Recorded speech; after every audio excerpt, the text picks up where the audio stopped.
In space, no one can hear you scream. This game didn't get the memo.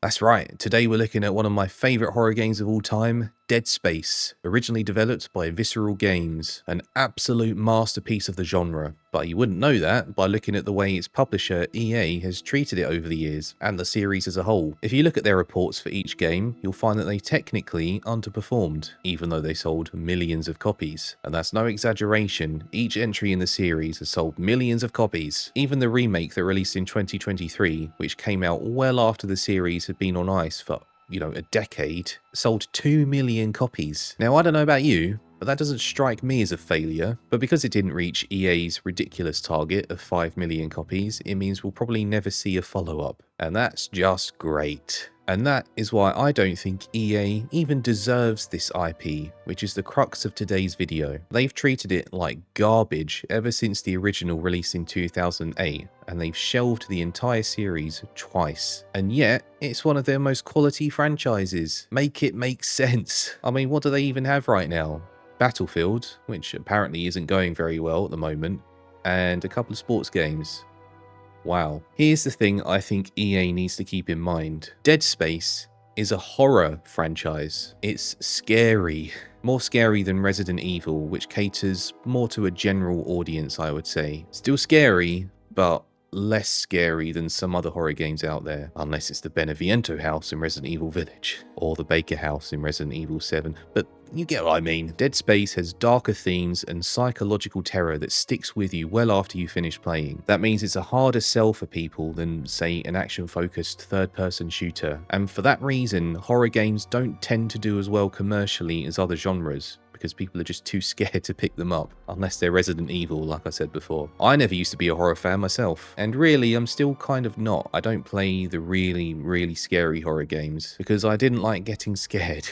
It gave me nightmares, and I was always afraid that I was going to get a heart attack or something. Dead Space was one of the first horror games that I managed to complete, and it scared the living daylights out of me from start to finish. It was brilliant, but terrifying. So with that in mind, and the fact that the series had been dead for 10 years by the point the remake was released, 2 million copies sold is fantastic. But look, perhaps EA just isn't in the right position at the moment, and it hasn't been for a while. They've severely mismanaged every studio they've acquired to the point where their entire portfolio is basically a digital graveyard. Every great IP they could have fostered with the right amount of care and business sense has been hammered into the ground with unpopular practices that have just demoralized both gamers and developers. Microtransactions, forced multiplayer components, super generic action-heavy gameplay. It wasn't exactly a crucible for success, and it means that they only have a few options left. Any project that doesn't dominate the market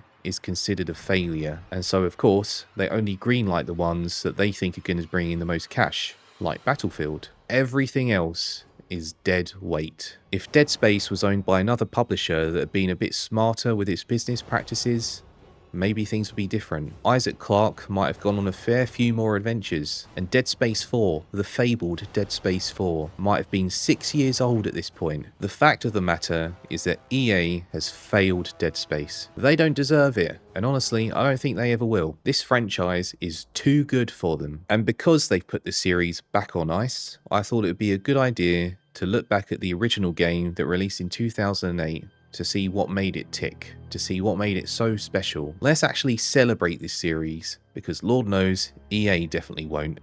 Let's start with the story. Dead Space is the grim tale of the USG Ishimura, which is a mining ship or a planet cracker stationed above the world Aegis 7. The year is 2508. Earth is starved for precious minerals, and that means outer space mining has become a lucrative prospect. Unfortunately, the Ishimura has sent out a distress signal to its company, the CEC, or the Concordance Extraction Corporation, and when the CEC tries to respond, they find that all communications from the Ishimura have gone dark. They decide to send the repair ship Kellion to diagnose and fix the issue, and that's where our good pal Isaac Clarke comes in. our protagonist for this game. He's a ship systems engineer and he's joined by a few crewmates. There's Zach Hammond, Chief Security Officer of the Kellion, Kendra Daniels, Computer Specialist, and 2 red shirts. They arrive at Aegis 7 using what's called a shock point drive, which is a relatively new invention that allows them to travel at faster than light speeds. They might have expected a simple docking procedure, but that is not how things turn out. Instead, they experience a serious malfunction and have to use manual control instead, which leads to an awesome sequence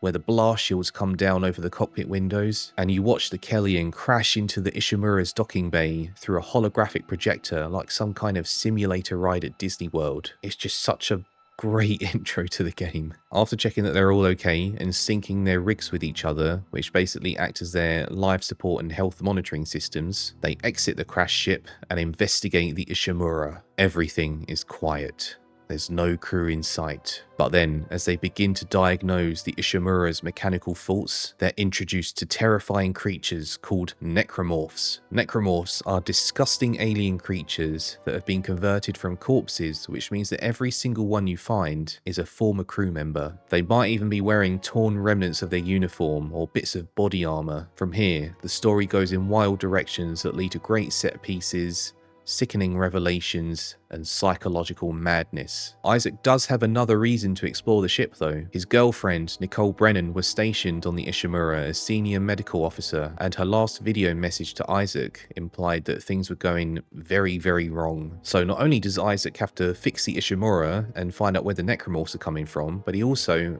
has to know if his girlfriend is still alive. The story is absolutely fantastic. Not only is the lore detailed and fascinating, but the characters are well written and well acted, and they often play through holographic screens projected from Isaac's helmet. It's just also diegetic. There are also audio recordings that Isaac can find, as well as text logs that give you an idea of what happened to the Ishimura before and during the necromorph outbreak. And if I'm remembering rightly, this is one of the earliest games to do that sort of thing. There are creepy cult and religious themes as well, which seem more relevant now than they ever did before. Next, let's look at the visuals. In terms of textures, things are obviously a bit more muddier and blurrier than we've come to expect from modern games, but the lighting and effects are still so atmospheric, and the necromorphs are bloody scary. Dead Space uses darkness to great effect, often obscuring enemies from view until they're right in your face or ready to attack you from behind. There are broken bits of machinery everywhere, creepy graffiti, and the Ishimura's visual language suggests it's been lived in for 62 years, which is how long it's supposed to have been in operation for. It reminds me of Ridley Scott's Alien in that sense. Dirty sci-fi.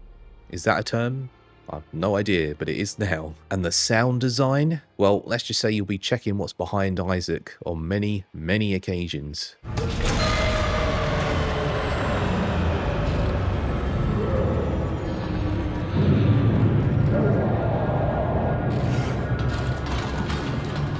There are formless whispers, scurrying vent taps, groaning noises as the ship falls apart, and if you go into a vacuum, you won't hear anything except for the inside of Isaac's suit. It's some of the best sound design I've ever heard. The necromorphs have shrill, screechy voices that are kind of human, but they're also really twisted.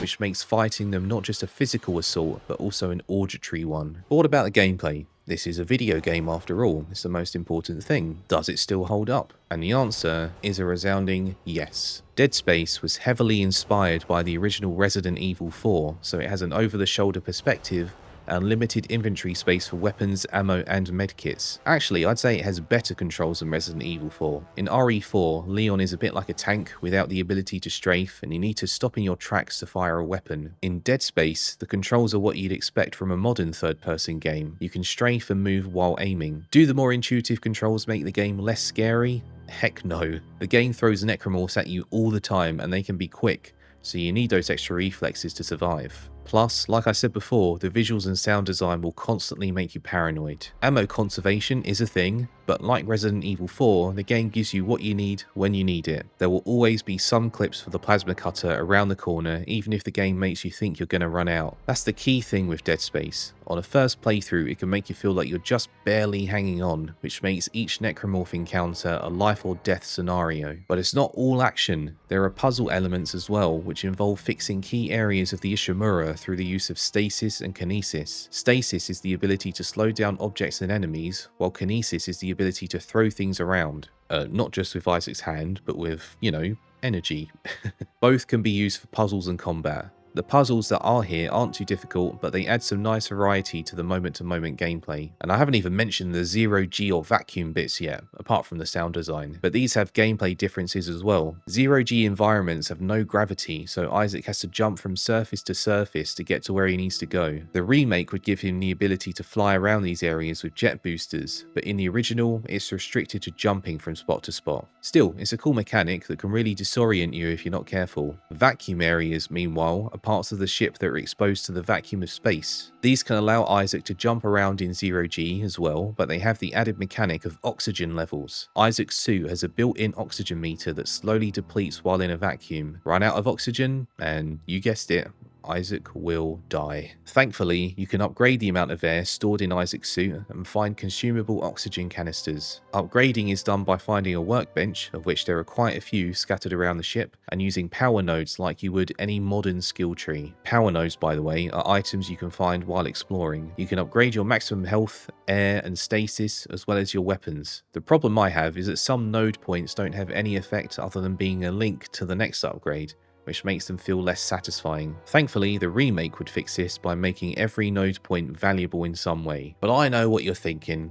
If the game was inspired by Resident Evil 4, is there a merchant? Well, no, that would be silly, but there is a shop. You can buy and sell weapons and consumables, as well as storing anything you don't want to take up space in your current inventory. Plus, if you find schematics while exploring, those can be used to unlock new items, like better armor. There's a lot to dig into with this game, but the creme de la creme of Dead Space is its innovative limb slicing. The game directly tells you to cut off their limbs, written in blood, literally, and you'd better be paying attention because that is the only way to defeat your enemies without wasting a whole clip of ammo. Necromorphs have very gangly arms and legs, and they can all be severed with a well-placed shot or two. Take off an arm and a leg, and the necromorph will die. Shoot it in the middle of its torso, and you'll wish you hadn't. This makes encounters much more strategic than you might expect. Some necromorphs are faster than others, so you might prioritize cutting off their legs so they're forced to crawl along the ground. You can also take off their heads, but that's not an instant kill. You need to get rid of those limbs. There are also a bunch of weapons in this game. You got the plasma cutter, there's an assault rifle, there's something called the line gun, which is basically a very big plasma cutter. There's quite a few things here, and generally they're all very satisfying to use. However, I do recommend sticking to just a few weapons for a playthrough so you can upgrade them without spreading your skill points too far. All of these gameplay mechanics, combined with the visuals, the story and the sound design, make for one of the best horror games of the PS360 generation, and I would go as far as to say one of the best horror games ever developed. If you want to play it yourself, it's available through Xbox's backwards compatibility program, as well as PC. I don't know if it's available on PlayStation Plus at the moment because PlayStation has started removing stuff from that system, like Resistance Fall of Man and Resistance 2. Why they removed those two games, I have no idea. That's a different subject entirely. I did experience a couple of problems on PC though. If you're playing in full screen mode instead of windowed, which let's face it, you probably are, then the brightness by default is, well, too bright. So what you need to do is go into the settings file and tweak it there a little bit. And also, for some reason, the PC version has really high dead zones compared to the console version. The console version's fine because I went and played it on my Xbox Series X and it's fine, but on PC the dead zones are crazy. To fix this, you'll need to get something called the Durazno X Input Wrapper and follow the instructions that are on PC Gaming Wiki. And side note, PC Gaming Wiki is where I go all the time to try and fix PC issues, so I highly recommend it. But if you're playing on Steam, there's also Steam Input, and you can just download a community layout in order to fix the dead zone issue. But these issues are down to the fact that it's a 2008 game playing on a modern Windows operating system in 2025. And once you sort them out, the game plays absolutely fine, exactly like it should. Oh, also one more thing though, you should probably cap the frame rate to 60 because the game can have some problems going at a higher refresh rate. But now, I just wanted to take the time to thank all of the developers that worked on Dead Space at Visceral Games during that period of time. Your game was and is awesome, and just a work of art. And to all the developers at EA Motive that worked on the remake, I want to say thank you to you as well, because while I haven't really mentioned the remake that much in this video, it is an absolutely outstanding game in its own right. So thank you to all of those people for making Dead Space what it was and is today. EA might not have appreciated what you've done, but I do, and all of the Dead Space fans out there still do to this day. And that's where I'm going to leave it. Thanks for watching this video. I hope you enjoyed it. And if you did, smash that like button and let me know in the comments if you played Dead Space yourself. Did you like it as much as I did? What's your favourite part about it? And if you want to see more videos like this, don't forget to subscribe to the channel. Take care, have a great day or night wherever you are, and I'll see you next time.